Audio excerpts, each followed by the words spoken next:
comment on s'arrange entre nous avec un mode alimentaire différent, notamment vegan. Alors je vais mettre les deux pieds dans le plat. On n'est pas obligé de mâcher en même temps pour passer un moment ensemble, quoi. Et de la même manière, on n'est pas obligé d'avoir la même chose dans son assiette, les mêmes quantités pour passer un moment ensemble. Donc. Bonjour à tous et bienvenue sur le podcast Hygiène de vie. Le podcast qui vous aide à retrouver une vie plus équilibrée, mais surtout à vous aider à passer à l'action et à reprendre votre vitalité en main.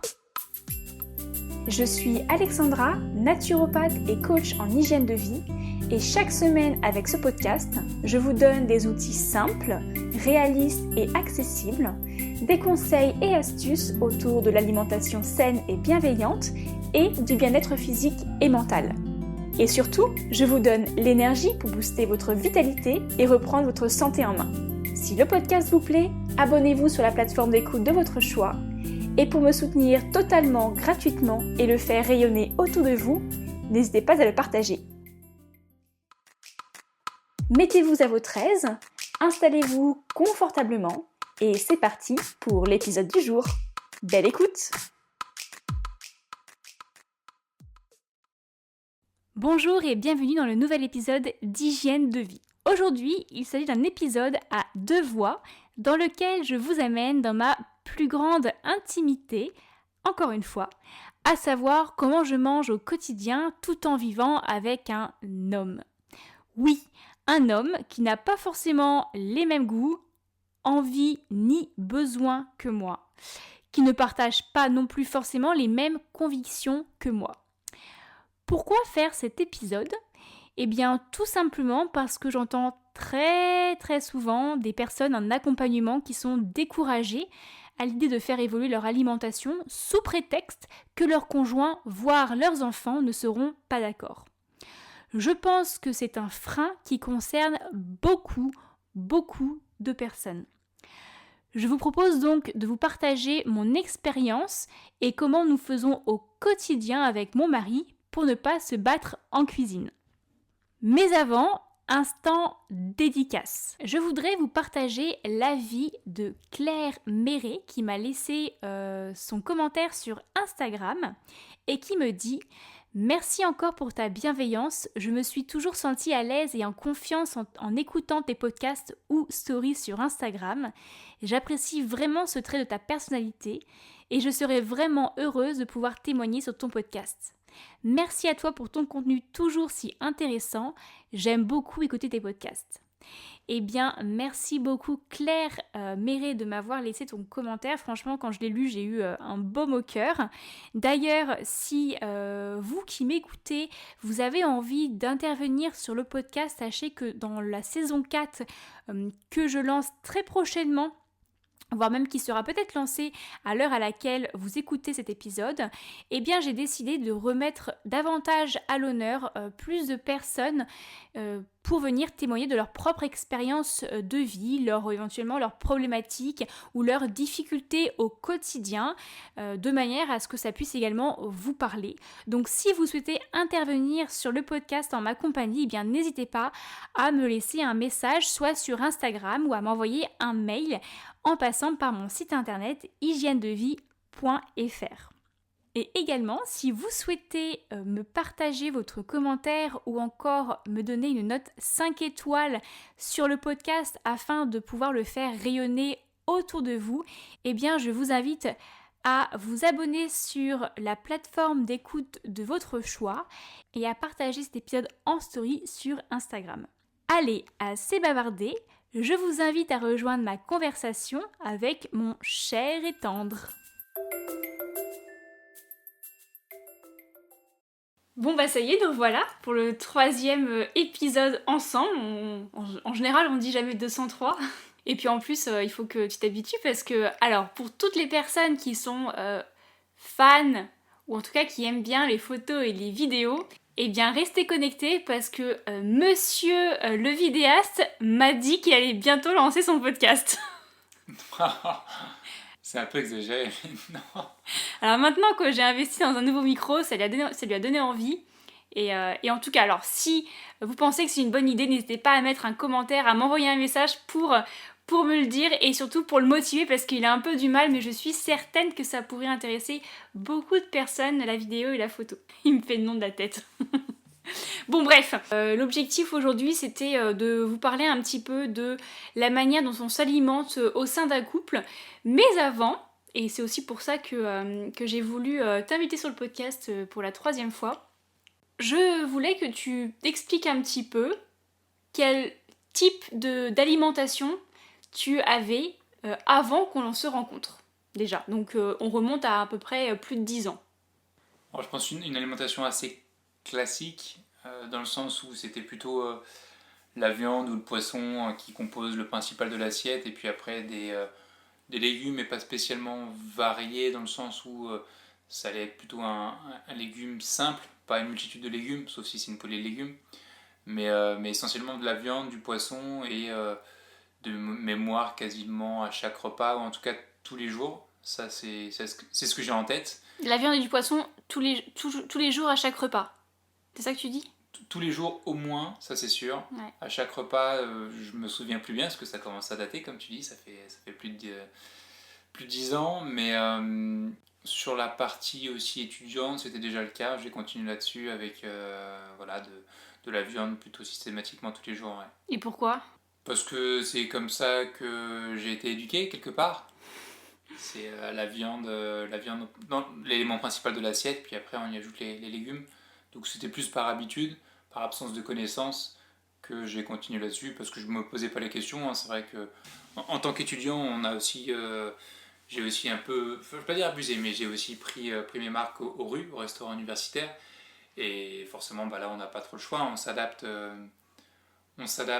ce qui nous servent.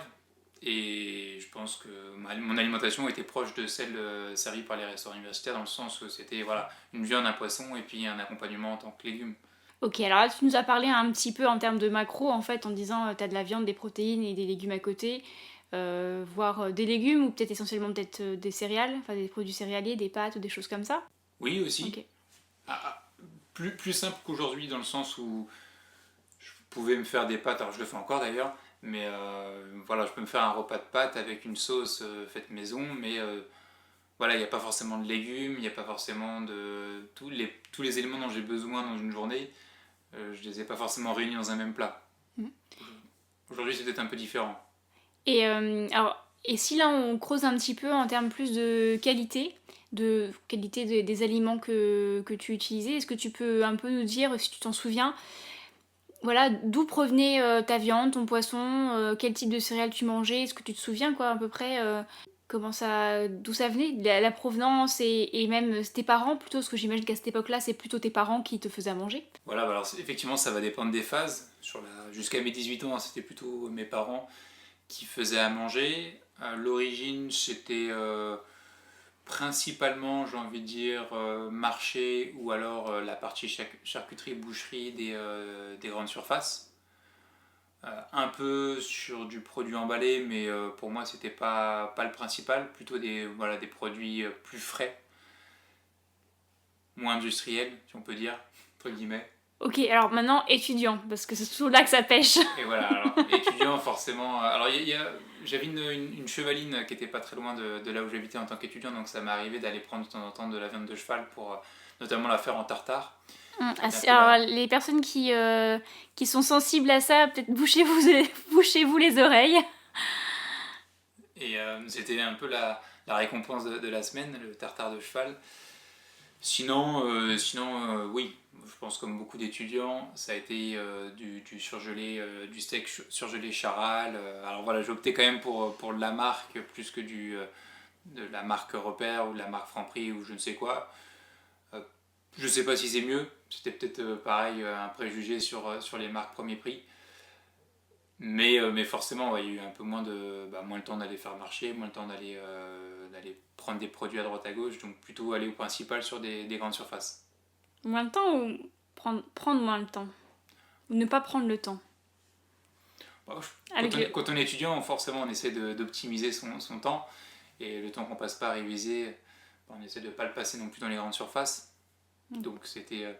j'ai pas pris le temps, je me posais pas non plus la question de prendre le temps, et puis après, c'est vrai qu'un point de vue financier, c'est pas pareil de faire les courses au supermarché où 2 fois par semaine au marché. D'autant plus qu'au marché, voilà, si c'est pas ouvert tous les jours, ça nécessite un petit peu plus de projection. Tiens, qu'est-ce que j'ai mangé là cette semaine? Et quand on est étudiant, alors, en tout cas moi, j'avais pas la prétention d'optimiser ma semaine et de savoir ce que j'allais manger 3 jours plus tard ou 4 jours plus tard, donc moins anticipé. Alors, du coup, moi, je parlais juste un petit peu de ma façon, moi, de m'alimenter. Encore une fois, des souvenirs que je peux en avoir. Alors, ma phase enfance, adolescence et même un peu étudiante, j'ai eu, en tout cas, c'est vrai assez pas mal de chance sur ça. J'ai toujours eu une maman qui a beaucoup fait par elle-même, qui a beaucoup cuisiné par elle-même les choses. Alors après, quand je creuse un peu dans mes souvenirs, c'est vrai qu'on utilisait des fois des ingrédients qui n'étaient pas forcément, avec maintenant mon recul et l'analyse que je peux faire des aliments, pas forcément toujours les plus sains, mais en tout cas, c'était souvent très qualitatif. On mangeait pas forcément bio, de mémoire. Peut-être aussi, alors je suis pas si vieille que ça, mais peut-être qu'aussi avant il y avait un peu moins de pesticides, mais bon, je pense qu'à l'époque quand même, je suis pas si vieille donc il y en avait quand même. Après, je me souviens quand même aussi que donc ma mère faisait beaucoup de choses maison.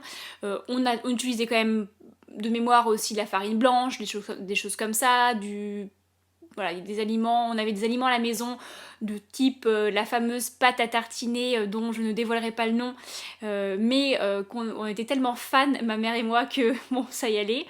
Et puis j'avais aussi dans les placards des gâteaux, les fameux Kit Kat Chunky que j'adorais, des choses comme ça. Donc voilà, comme tout enfant, comme tout adolescent, bon, je pense que j'avais quand même une enfance, on mangeait plutôt équilibré. Après, de là à dire que c'était complètement clean, pas du tout. Par contre, je pense avoir une éducation alimentaire qui était, avec le recul encore que je peux avoir, qui était quand même relativement saine et équilibrée.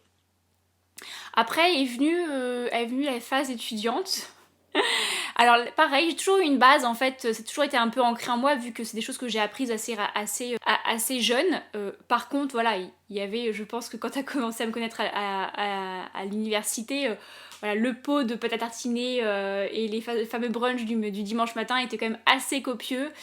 Pareil, hein, on allait quand même pas mal au niveau du poisson, des choses comme ça, parce qu'à l'époque j'en mangeais.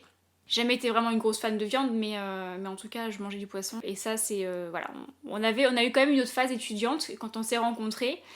Et ensuite, quand on a commencé à vivre ensemble notre jeune vie d'adulte et qu'on a été diplômés et qu'on a vécu donc à Paris.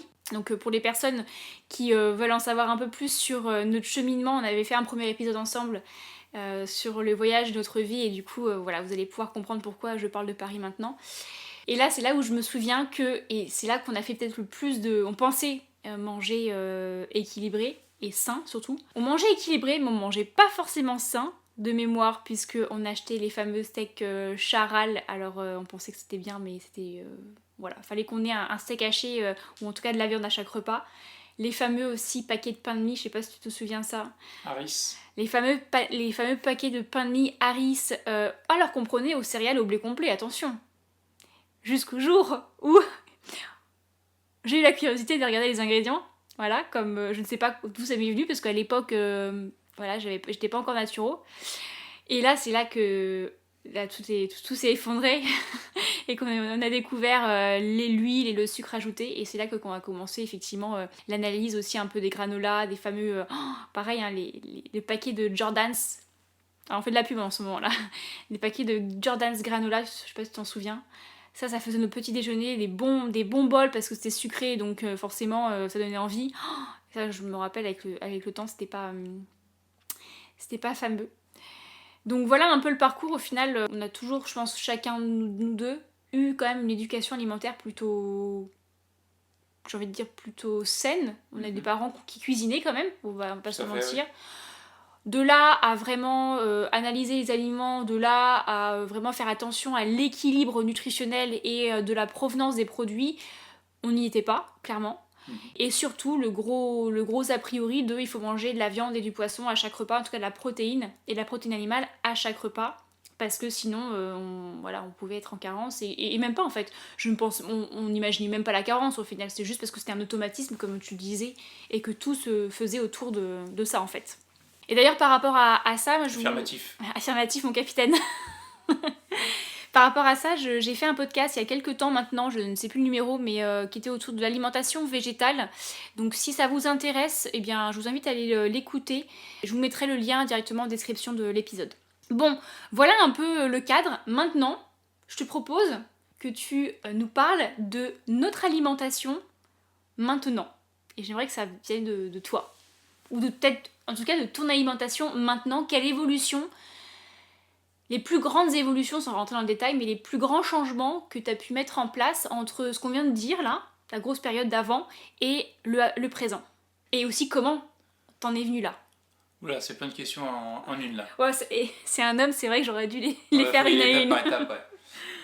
Alors, les grandes différences d'alimentation aujourd'hui, je vais avoir beaucoup moins de viande ou de poisson. C'est clairement quelque chose qui n'est plus systématique. Je vais prendre du poisson en fait quasiment que quand on est au bord de la mer, très rarement ici. Parce qu'on n'est pas au bord de la mer, hein, pour rappel, on est à une bonne heure de la mer. Donc le poisson, ça reste vraiment exceptionnel, ou alors au restaurant quand je suis en déplacement dans des spots proches de la mer. J'essaie de me dire qu'en étant proche de la mer, le poisson sera peut-être plus frais et plus local.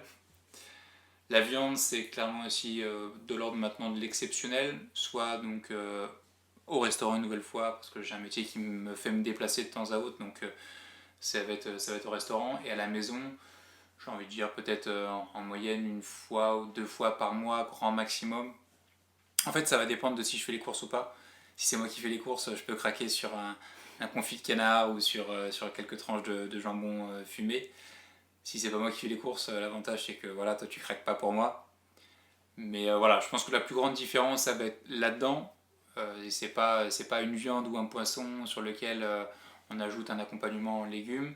Ça va être tenter de construire finalement un plat complet avec différents éléments, dont les légumes, dont les céréales, etc. etc. Ah, c'est quoi un plat complet justement pour toi? Alors aucune idée, c'est pour ça que je compte sur toi. Et c'est pour ça que des fois, pour moi c'est un effort, hein, je le cache pas, c'est un effort d'avoir ce plat complet. C'est pour ça que je craque de temps en temps sur un bon plat de pâtes, de coquillettes avec de l'huile d'olive et quelques feuilles de basilic et du gros sel. Mais ça, c'est pas craqué pour moi. Alors, il faut vraiment que je reprenne ton éducation.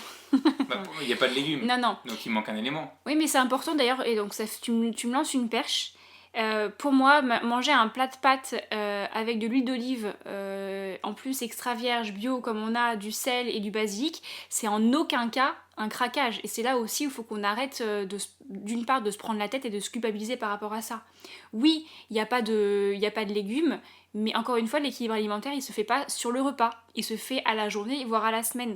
Et au contraire, j'ai même envie de dire que manger un plat de pâtes tel que tu le dis, même dans la semaine, eh bien c'est l'occasion pour le système digestif de se mettre au repos parce que c'est un repas encore plus simple à digérer. Là où ça deviendrait non équilibré, plutôt déséquilibré, eh bien c'est si tous tes repas ressemblent à ça. Donc c'est ça la différence aussi. Donc après, effectivement pour toi, ça te semble encore compliqué et abstrait la notion de équilibre alimentaire, de plat complet comme tu le dis? Ça me semble encore un peu... En fait, c'est pas quelque chose qui me passionne, contrairement à toi. Et ça me demande un effort de me dire, bon, est-ce que j'ai bien les oméga, est-ce que j'ai bien suffisamment de fibres? Parce que finalement, moi, je sais pas où se trouve quoi. Et donc, quand je parle de craquage, en fait, par rapport à un plat de pâtes, c'est pas tant le fait de pas manger les légumes, c'est le côté, bon, bah voilà, je n'apporte aucune réflexion à ce que je vais manger. Un plat de pâtes, j'aime bien, c'est bon, c'est simple, ça cale. Et je me pose pas la question de qu'est-ce qui manque, quels seraient les éléments dont j'aurais besoin en plus de ce plat de pâtes. T'es sur l'intuition en fait. L'envie du moment. L'envie du moment, voilà. Ouais.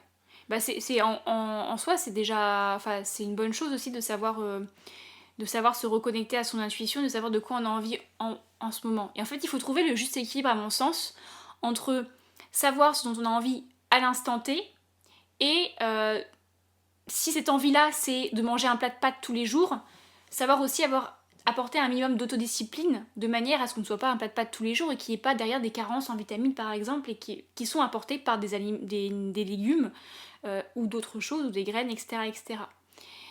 Et je pense que du coup, j'en profite pour lancer une petite. Pour déjà semer une petite graine pour les personnes qui sont... Pour remettre le contexte de cet épisode, je fais cet épisode parce que je suis face à beaucoup de clientes qui sont motivées, qui sont engagées et qui veulent faire évoluer leur manière de s'alimenter. Mais dont le premier frein ne vient pas d'elles, mais vient du fait que oui, mon mari ne voudra jamais faire des changements. Mon mari ne va jamais rien comprendre. Mon mari, il veut toujours rester sur ses pizzas. Mes enfants. Et j'ai pas envie de faire 36 000 plats différents. Donc, ce que j'ai envie de dire par là, c'est que, en fait, même moi, je suis en présence d'un mari qui ne comprend encore pas grand-chose à l'alimentation équilibrée. Parce que, clairement, c'est pas que t'es bête. C'est juste que t'as pas envie, en fait, de trop t'intéresser. Tu te reposes sur moi, en fait. Tout à fait, ouais. Voilà. Mais tu me sembles pas en frein à manger plus équilibré. Absolument pas. Pourquoi d'ailleurs?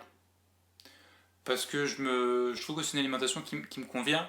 Là, j'étais en train de penser à ça quand tu parlais. C'est que à manger plutôt des choses lourdes, finalement, dans le passé, j'avais toujours un peu le côté un peu sieste qui pouvait arriver après un repas. Côté un peu lourd après un repas, la digestion, si tu veux. Du coup, me sentir un peu fatigué ou, je sais pas, peut-être un peu de perte de performance sportive. Et ça a toujours, finalement, comme j'ai toujours mangé comme ça, j'ai toujours eu cet état-là et pour moi, c'était quelque chose de normal. Et quand je suis passé sur une alimentation qui est plus flexitarienne, qui est moins lourde, moins riche sur des aliments gras, en fait, j'ai plus ces pertes d'énergie, j'ai plus ces passages où je me sens un petit peu mollasse, où j'ai besoin de m'assoupir. Et je le ressens d'autant plus qu'aujourd'hui, quand ça m'arrive bah voilà, de prendre un Welsh au restaurant, ça m'arrive de faire des écarts comme ça et de prendre des plats que j'aime bien, mais qui sont du coup pour le coup très lourds. Et maintenant que j'ai plus cet état en permanence, là je le ressens vraiment de pleine face où après un Welsh, bah voilà, je roupille presque. Ou alors un plat très lourd, enfin voilà, une fondue, une raclette. Je sens il y a vraiment une... Déjà la faim arrive plus tard parce que je pense que j'ai aussi le gras à combattre et la sensation de satiété qui porte un peu plus, mais je ne suis pas dans le même état d'énergie qu'avec un repas qui est plus proche du végétal comme on fait aujourd'hui. Donc du coup, si je fais le lien avec pas mal de choses que je dis assez souvent sur la notion de sens et de pourquoi, en fait la clé numéro 1, si vous voulez que votre mari vous suive, c'est pas de le forcer, c'est pas de le convaincre, c'est éventuellement de le faire tester, de lui expliquer aussi le sens et le pourquoi de ces changements, sur vous d'abord, et éventuellement, ensuite, si lui passe le cap, il le sentira de lui-même, comme c'est le cas pour toi en fait. Et après, effectivement, toi, t'as pas forcément l'envie de t'intéresser plus que ça, tu te reposes sur moi. Il y a des personnes, il y a des hommes hein, qui vont vouloir, qui vont prendre la main dessus, qui vont prendre la main sur ça. Mais après, votre mari peut aussi juste se reposer sur vous. Ça veut pas dire que vous faites, hein, clairement. Moi, on parlera juste après de la notion d'organisation des repas au sein de notre foyer. Mais je ne fais pas tous les repas toute seule. C'est pas pour autant que quand c'est pas moi qui fait le repas, on mange un plat de pâtes seulement. C'est juste que du coup, on a une certaine organisation et il sait aussi les questions à me poser pour essayer de faire un plat le plus complet possible quand on sait qu'on mange ensemble par exemple. Mais du coup, prenez le temps de lui expliquer en fait pourquoi vous faites ces changements pour vous, ce que ça va impacter en vous et peut-être sur lui. Et ensuite, bah, s'il ne veut pas s'intéresser plus à ça, ben faut pas se battre non plus pour convaincre des personnes ou les faire adhérer à quelque chose. Du coup, si tu avais un conseil toi à donner à nos auditrices qui sont dans cette phase de j'ai envie de changer mon alimentation, mais je sens que mon mari est un frein, dans leur tête en tout cas. Quel conseil tu pourrais, toi, en tant qu'homme, leur donner? Alors mesdames, écoutez-moi bien. Avec ta voix de rocker. Je ne sais pas si j'ai un bon conseil à donner. Moi, ce que j'aime bien, peut-être, enfin, c'est ce qu'on va aborder par la suite, je pense, c'est que effectivement, tu m'imposes rien et on mange pas systématiquement la même chose. Et ce que tu fais des fois à manger peut moi me donner des idées. Donc plutôt que de me forcer à prendre quelque chose, à manger quelque chose qui me plaît pas, c'est toi manger tes saveurs et ce qui te fait envie et tu fais des belles assiettes et c'est ça naturellement qui bah tiens La prochaine fois, je vais me faire une salade comme toi, ou je vais goûter ce que t'as fait parce que ça a l'air sympa, ça sent bon en tout cas. Et c'est d'attirer, par le fait de faire des choses qui ont l'air bonnes et jolies, d'attirer un peu le mal, quoi. MALE. Et justement, quand tu parles de plats comme ça, savoureux, est-ce que tu aurais... alors, on peut passer en revue une journée par exemple. Quel type de petit déjeuner maintenant et de repas tu apprécies tout particulièrement avec ton mode alimentaire actuel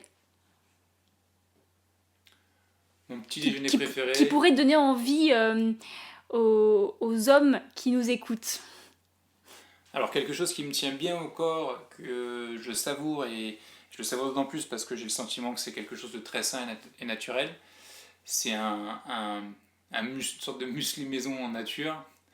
C'est donc des flocons d'avoine, donc naturel, hein, du flocon. Voilà, même si j'ai un collègue qui se moque de moi parce qu'il me dit que c'est les chevaux qui mangent ça.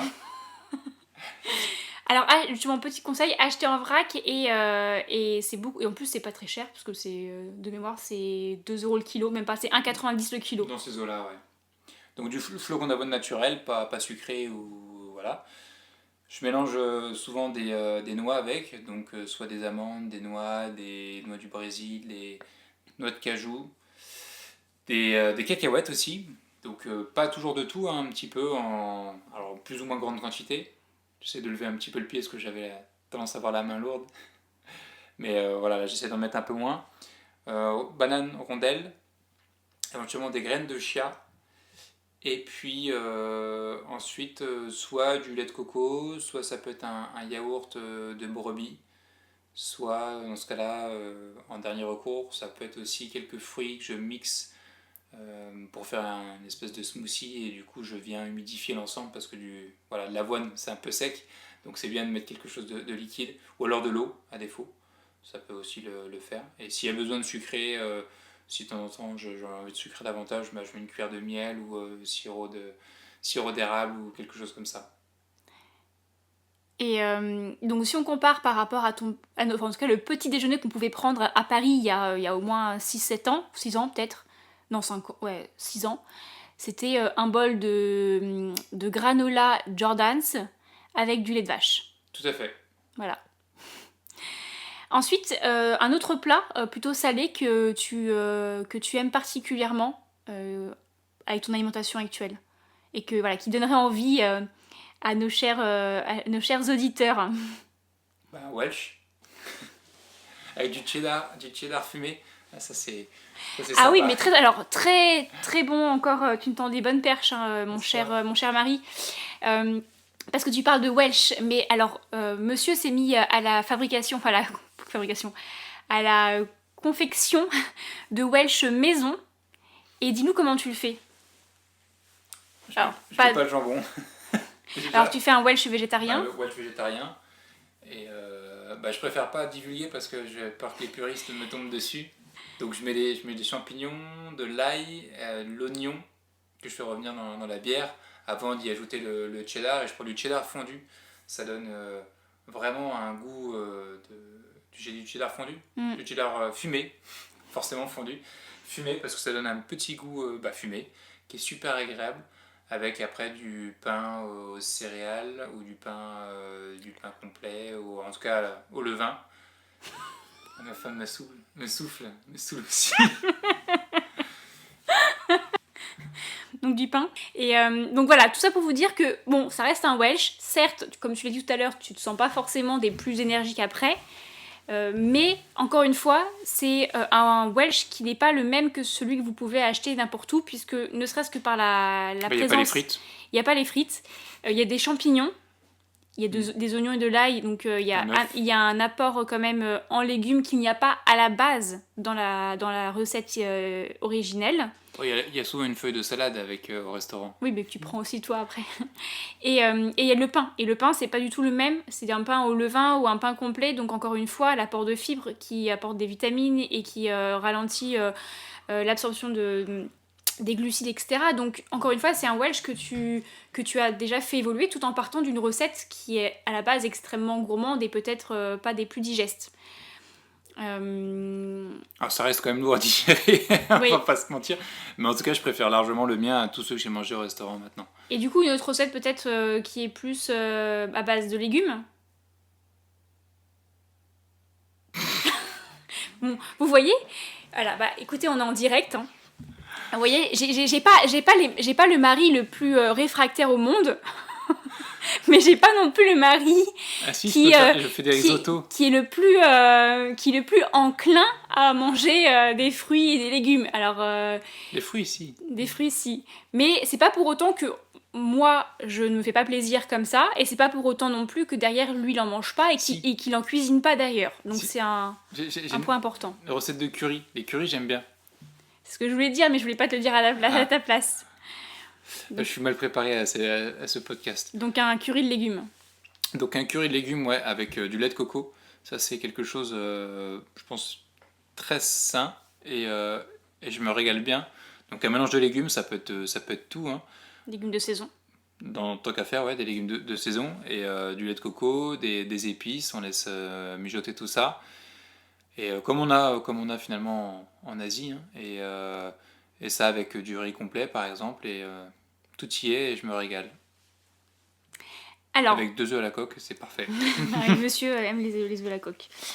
Alors je te propose maintenant qu'on bascule, en tout cas qu'on bascule sur quelques questions que j'ai pu recevoir sur sur mon compte Instagram, puisque j'ai fait une petite story pour pour poser les questions. Et j'ai eu quelques questions de mes chers abonnés. Donc la première, c'est comment on s'arrange entre nous avec un mode alimentaire différent, notamment vegan. Donc ça tombe bien puisque c'est le cas. Aujourd'hui, alors moi je suis vegan, on va dire à 98%. Allez, 95 maintenant parce que j'ai réintroduit les œufs et de temps en temps je mange du fromage de brebis, du fromage de chèvre ou un yaourt de brebis.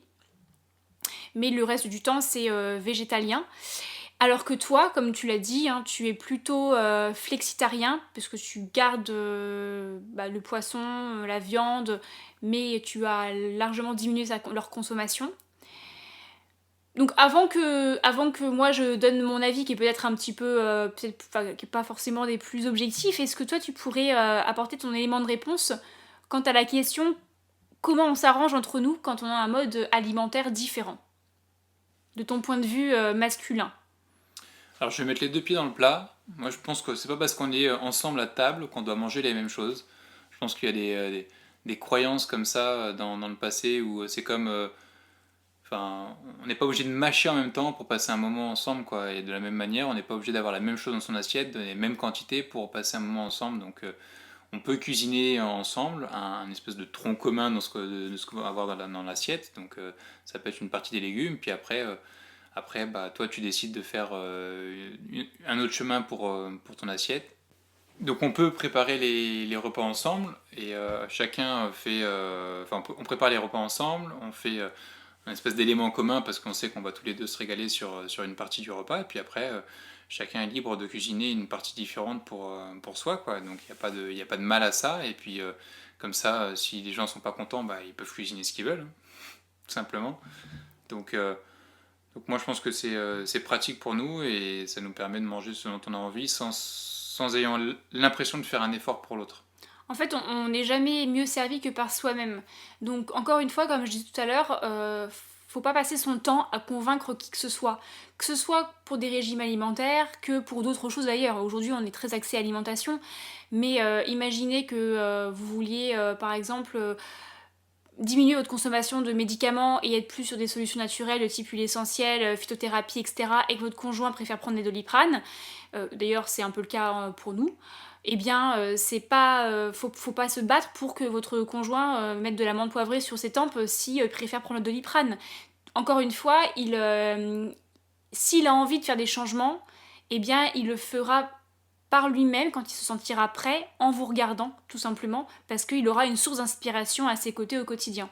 Après c'est pas une fin en soi et il faut je pense ne pas effectivement pas perdre son temps mais passer son temps à convaincre les personnes et à perdre de l'énergie là-dedans en fait. Faites les choses d'abord pour vous et ensuite quand la personne en face de vous se sent prête à faire évoluer ces changements elle le fera d'elle-même et en plus encore plus convaincue parce que ça viendra d'elle-même. Donc effectivement, typiquement, en fait nous, si on va sur la partie vraiment organisation, il y a quand même des repas qu'on mange comme ce soir, hein. On a mangé la même chose par exemple, parce qu'on s'est mis d'accord avant, qu'est-ce que tu as envie de manger? Moi j'ai envie de manger ça, ça, ça, et toi? Ah bah oui moi aussi. Dans ce cas, on a fait la même chose. Et puis des fois, il y a des soirs, et tu dis, ah bah moi je vais me faire un Welsh. Et puis moi je te dis, moi j'ai pas trop envie de Welsh, parce qu'en plus, de toute façon, je mange pas de fromage de vache, etc. Donc je mange et je prépare ce dont j'ai envie de manger. Et lui, il prépare ce dont il a envie de manger, parce que moi j'ai pas envie de cuisiner son Welsh, de toute façon, je ne sais pas le cuisiner. Et on a quand même ce plaisir de cuisiner ensemble, de déguster un repas qui nous fait plaisir ensemble. Et en fait, c'est là qu'on prend notre plaisir, en fait, et c'est là que naît notre notion de partage d'un repas. Et c'est pas le fait, comme tu le disais, effectivement, de manger la même chose exactement et d'avoir les mêmes saveurs dans nos bouches. Donc je pense que ça, c'est quelque chose qu'il faut absolument que vous mettiez en tête, j'ai envie de dire, c'est que ce frein de oui, mais mon mari mange pas la même chose et mes enfants non plus, et du coup, j'arriverai pas à faire mes changements. Maintenant, déjà, pensez à ce dont vous voulez, quels sont les changements que vous voulez faire, qu'est-ce que vous voulez manger.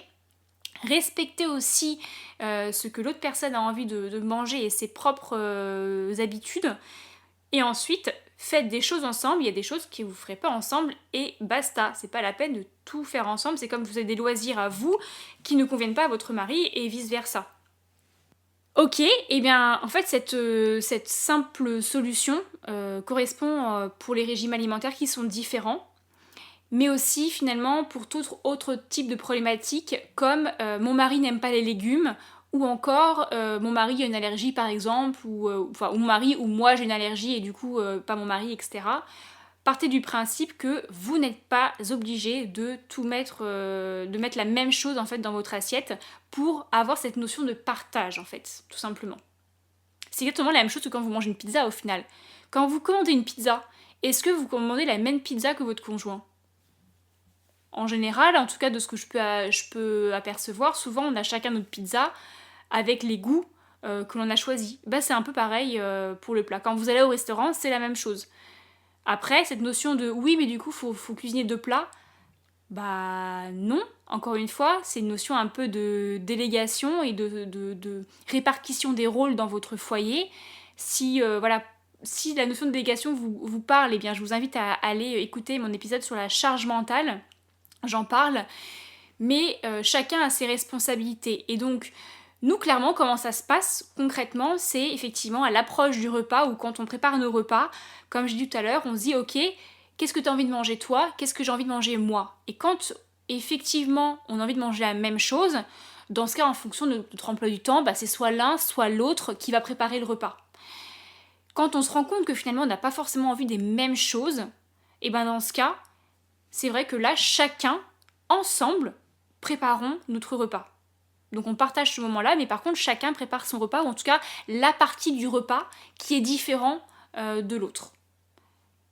Tout simplement. Donc c'est pas forcément la peine et faut pas vous dire que vous allez forcément devoir cuisiner 2 repas. Non, si votre conjoint ne veut pas la même chose que vous, qu'il en assume aussi ses responsabilités, tout simplement. Après, il y a toujours des terrains d'entente à trouver. Et si votre conjoint a une journée super chargée, vous pouvez lui faire plaisir et préparer son petit repas qui lui plaît, qui est différent du vôtre. Mais ça reste pour moi de l'ordre de l'exceptionnel, quand même. Et au bout d'un moment, il faut aussi savoir répartir un peu les rôles dans son foyer, quoi. En tout cas, c'est pas ça qui doit être un frein pour vous dans vos propres évolutions d'habitudes de vie, j'ai envie de dire, alimentaires et autres. Comment faire si son conjoint, ou en tout cas comment gérer, donc une autre question que j'ai eue, c'est comment gérer les achats compulsifs par son conjoint. Donc par exemple, c'est un peu ce que tu nous disais tout à l'heure sur quand je fais des courses, moi j'achète ça, pas toi, etc., etc. Du coup, comme j'ai des achats compulsifs, je sais pas trop. Non, après, c'est pas systématique parce que je sais me raisonner, parce que voilà, mais je sais pas. Bon, je vais essayer de répondre à ta place, mais en fait, on tourne un petit peu autour du pot. C'est qu'encore une fois, Si votre conjoint a des achats compulsifs sur des aliments que vous considérez comme malsains, eh bien, entre nous, qui vous oblige à les manger? Qu'est-ce qui vous fait, en fait, qu'est-ce qui vous pose problème derrière ça? Posez-vous cette question, en fait. Est-ce que le souci vient parce que vous vous dites ah bah mince, maintenant que c'est à la maison, j'ai envie d'en manger. Donc est-ce que derrière c'est la peur que vous craquiez vous-même sur cet aliment-là? Est-ce que c'est sinon le fait que bah, vous savez que c'est pas très sain, donc ça va faire du mal à votre mari, à sa santé par exemple? Ou est-ce que c'est une notion de prix par exemple? Quelle est derrière la vraie problématique de ce frein que vous énoncez, de dire mon mari fait des achats compulsifs? C'est quoi le vrai problème en fait pour vous derrière ça? Si c'est vraiment le fait que vous ayez peur que vous craquiez sur cet aliment-là qui est malsain, eh bien dans ce cas, c'est à vous en fait de trouver, encore une fois, le sens profond de vos changements alimentaires. Pourquoi en fait, si vous êtes tellement persuadé que cet aliment est malsain, vous savez pourquoi il est selon vous malsain, et le fait de le savoir suffirait à ne pas vous laisser en fait avoir, on va dire, par cet aliment chez vous. Et encore une fois, c'est pas parce que vous en mangez une fois de cet aliment-là que c'est un drame. Au contraire, c'est fait partie aussi des aliments de plaisir et qui vont vous permettre d'avoir un équilibre alimentaire. Donc la notion d'achat compulsif, en fait, encore une fois, c'est encore de l'ordre de la responsabilité de chacun, et je pense que la plus grosse énergie que vous ayez à dépenser, c'est dans le fait d'aller à l'encontre de la personne en face de vous, à l'encontre de ses convictions, à l'encontre de ses habitudes, à l'encontre de ses achats. Occupez-vous en fait de vous. En fait, c'est un peu le fil conducteur de cet épisode, c'est occupez-vous de vous d'abord, et c'est un peu toujours la notion de la preuve. Non, c'est pas ça, c'est quoi l'expression? Il y a une expression pour ça, c'est la preuve par... Non. Bon, en tout cas, voilà, c'est vraiment cette notion de, voilà, chacun... arrêtons de convaincre l'autre, tout simplement. Dernière partie de cet épisode, j'aimerais bien qu'on parle un peu de la notion d'organisation. Donc j'ai eu des questions sur notamment comment prévoir ses repas pour la semaine, comment aussi se laisser à nos envies, qui peuvent arriver de manière spontanée. Comment toi tu vois notre type d'organisation, justement, en tant qu'homme? Et pour toi, en fait, c'est... Quelle organisation peut impliquer de manger tel que tu manges actuellement? Alors, on fait du brainstorming. Alors, c'est pas systématique, mais de temps en temps, on fait du brainstorming. On a un tableau Velleda collé sur le congélateur, et on se donne des idées de ce qu'on aimerait manger dans la semaine pour planifier. Plutôt les repas du soir. Le midi, c'est vrai que c'est essentiellement du reste ou un peu plus fait à la va-vite. Donc, Alors, quand on dit à la va-vite, c'est parce qu'en fait, c'est du reste, effectivement. Généralement parce que on fait des choses en grande proportion. Et du coup, bah, c'est des choses qu'on n'a plus qu'à réchauffer ou à réaccommoder en mode un peu buffet. N'est-ce pas? Tout à fait. Donc une fois qu'on a fait notre brainstorming, on n'a plus qu'à faire la liste des ingrédients pour réaliser les plats qu'on s'est notés. Et on se laisse toujours une liberté, parce que voilà, on sait qu'on doit acheter à minima ça pour réaliser les plats. Par contre, ça ne nous empêche pas d'acheter ce qu'on a l'habitude d'acheter pour changer, pour ajouter, pour aménager un plat différemment. Et puis surtout, le brainstorming avec des repas par jour, il peut évoluer. Finalement, on peut décider de faire un plat plus tôt, le plus tard, d'en changer un complètement, de s'adapter, etc., quoi. Mais ça nous donne une idée un petit peu plus... ça nous donne matière à nous projeter plus facilement, et acheter aussi en fonction de cette projection. Et puis comme ça évite de se retrouver le soir à 19h30, la dalle... avec une bonne dalle, ouvrir le frigo, de se dire bon bah qu'est-ce qu'il faut, enfin j'ai envie de manger et vite, il faut que ça aille vite parce que j'ai faim, et du coup on fait simple, et on oublie les bonnes habitudes, quoi. Ouais, effectivement, en général, c'est quand on commence à faire à manger, quand on a déjà faim, c'est que c'est un peu le risque derrière de craquer sur tout. Après, ça dépend aussi de ce qu'on a à la maison, hein, ce qu'on peut craquer. Si on n'a pas grand chose sur lequel craquer, on craque sur des choses qui reste saine de toute façon. Mais ça nous arrive effectivement de faire ce brainstorming pour prévoir un minimum. Souvent aussi, régulièrement, des choses qui sont peut-être un peu plus longues à cuire. Par exemple, on en cuit en grande quantité et puis ensuite soit on en congèle, soit ça fait en fait des choses qui sont déjà cuites qu'on n'a plus qu'à réaccommoder, donc de manière très très rapide. Et puis en fait, une fois qu'on a aussi planifié, alors pas planifié, juste identifié des idées de repas qu'on ne planifie pas à l'avance, c'est ça en fait qui nous permet de mixer organisation et aussi respect de nos envies à l'instant T. Typiquement, on avait prévu de faire des plats de lasagne, un curry de légumes et puis une salade composée par exemple dans la semaine. Et bien on a prévu ces idées-là, on sait qu'on a acheté en fonction, par contre on n'a pas forcément décidé de le faire lundi, mardi, mercredi. Donc c'est comme ça aussi qu'on se laisse bercer par nos envies, et notamment cette question de, à l'approche de la soirée, eh bien, tu aurais envie de quoi pour manger ce soir, etc. Et puis, comme on cuisine aussi en grand, souvent il reste des restes. Nous avons des restes dans le frigo, et du coup on peut les accommoder, et en fait on remange la même chose, mais de manière différente. Donc c'est aussi ça, rester flexible en fait, tout simplement. Et aussi, ça nous permet de faire effectivement d'acheter uniquement les choses dont on a besoin, de ne pas suracheter pour avoir de la trésorerie qui reste sur des étagères, avoir des choses qui aussi ne tiennent pas et qui peuvent pourrir et flétrir. Et aussi, on évite de craquer trop dans les magasins. Par contre, on garde toujours effectivement une part pour quelques produits qui sont peut-être plus, en fait, je dirais pas de la compulsion, parce que pour moi compulsion c'est un terme un peu négatif, mais juste des envies en fait. Il faut faire la différence entre être compulsif et avoir des envies. Et donc nous, dans notre panier d'achat hebdomadaire, on a notre base à 90-95%, ce sont des choses qui reviennent, et beaucoup de fruits et de légumes qui varient en fonction de la saison, etc.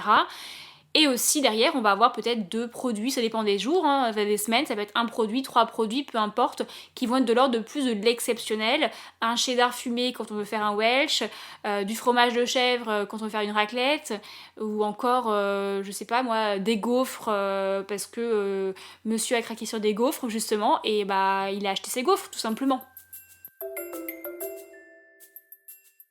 Ok, eh bien on arrive à la fin de l'épisode.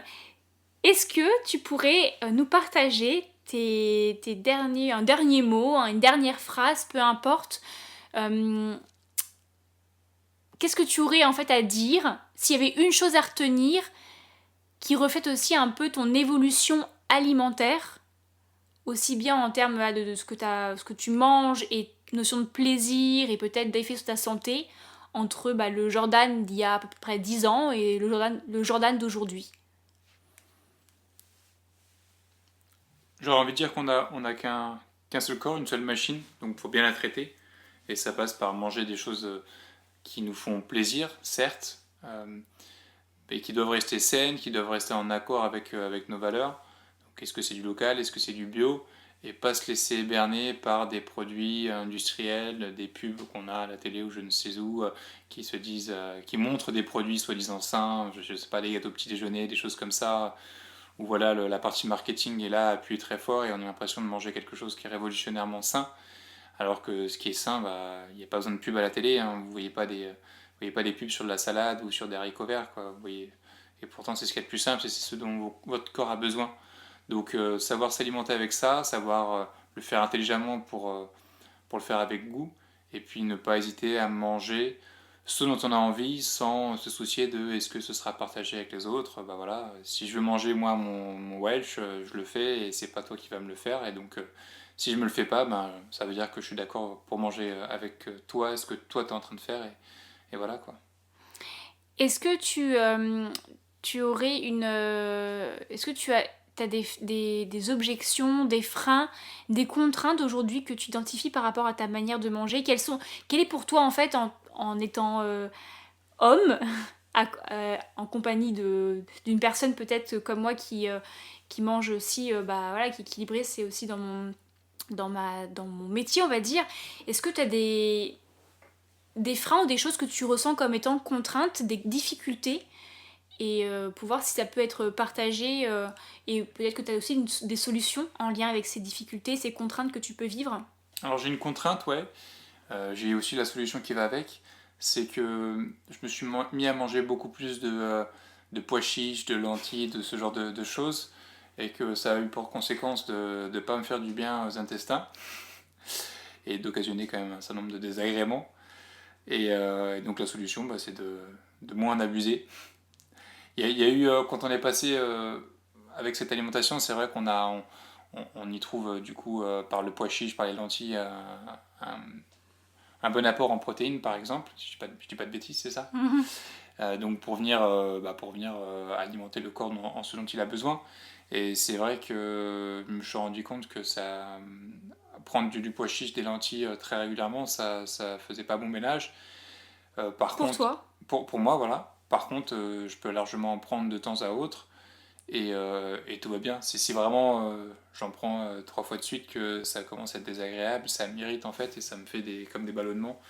Donc c'est pas du tout sexy déjà et c'est pas hyper confort. Mais voilà, je peux, maintenant que je connais, en fait, j'ai appris à m'écouter un peu plus et à ressentir justement, tel repas, tel aliment, c'est bon en goût, mais je sens que derrière ça m'occasionne de la gêne, surtout si j'en abuse. Et donc la solution, c'est de le faire avec... dans la juste quantité, quoi. C'est de le faire de manière intelligente, dans des quantités justes. Ok, eh bien, je pense qu'on est arrivé au bout des questions. Merci beaucoup de s'être prêté au jeu une 3e fois, peut-être une 4e, ou alors peut-être quand tu m'inviteras sur ton podcast. À bientôt. Merci à toi et à bientôt, ouais. Merci pour votre écoute. J'espère que ce nouvel épisode en compagnie d'un homme vous aura plu et vous aura permis également de démystifier un peu cette notion de manger sain en famille et peut-être au sein d'un foyer ou en compagnie d'un conjoint qui ne partage pas forcément les mêmes convictions ni les mêmes besoins ou envies que vous. Encore une fois, sachez que la notion de partage, comme l'a dit Jordan, n'est pas forcément liée à faire toujours la même chose en même temps. Ça peut venir de bien d'autres choses, comme préparer un repas, comme faire les courses ensemble, ou comme juste partager le repas ensemble dans les mêmes conditions.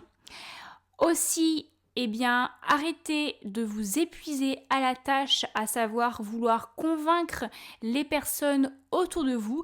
Commencez d'abord par vous, commencez par vous convaincre vous-même à trouver votre sens, votre pourquoi et votre motivation intrinsèque et vous verrez quand vous ferez les choses naturellement et avec plaisir, ça rayonnera tout simplement et tout naturellement autour de vous. Alors, êtes-vous prête à franchir le cap ? Dites-moi ça en commentaire ou en message privé sur Instagram et éventuellement partagez-moi vos freins actuels. Comme d'habitude, je mettrai toutes les notes de cet épisode dans un billet blog disponible sur mon site internet. Le lien est encore et toujours en description de cet épisode. Et si le sujet vous a plu, je vous invite à le partager sur Instagram en faisant une copie d'écran de l'épisode et en me taguant @alexandraportailnaturo et en taguant le compte du podcast @hygienedevie.podcast pour que je puisse vous remercier en retour. En attendant, je vous donne rendez-vous mercredi prochain pour un nouvel épisode. Ciao!